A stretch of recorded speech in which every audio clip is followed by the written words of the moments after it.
Before she became the people's princess, Diana worked as a nanny, making $5 an hour. She would run a load of laundry, she would pick up toys, she would wash dishes. Back in 1980, Mary Robertson was an American businesswoman living in London, and she needed a nanny for her baby son, Patrick. She called a local agency. I called, asked for a part-time nanny, and the only part-time nanny they had on the books was a young woman named Diana Spencer. It was 18-year-old Diana who showed up for an interview. I just fell in love with her. She was wonderful with my child. Mary had no idea the shy and quiet Diana was actually Lady Diana Spencer, an aristocrat from one of England's oldest families. Mary soon found a clue under the couch, a deposit slip from Diana's bank. It said Lady Diana Spencer, and it was a deposit slip for Coutts and Company.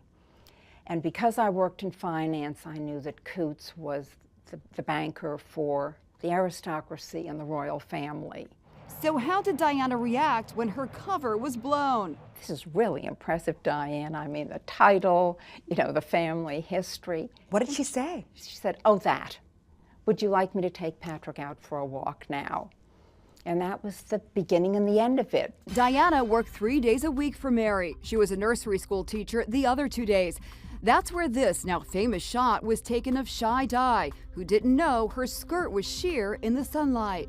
Mary got another shock a few months later when she found out Diana was dating the future King of England. She said, "When you leave for work this morning, you will notice that there are reporters and photographers out at the end of the street."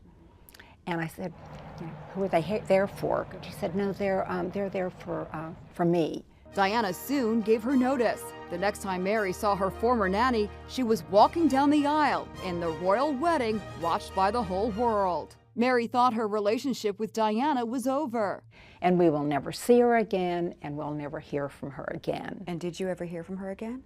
Yes, that's my whole story, is we continued a correspondence for the next 16 years. And here they are, dozens of cards and letters Diana sent over the years. She kept asking us to come and visit, and I just didn't read the requests for visits as little cries for help. Mary was among the mourners at Diana's funeral at London's Westminster Abbey in 1997. Being at the funeral was probably the saddest, most painful hour I've ever spent in my life. Mary says she will always cherish those long ago days when Diana was her nanny, and she knows Diana felt the same way. So she referred to the time that she worked with you as the happiest year of her life, yes.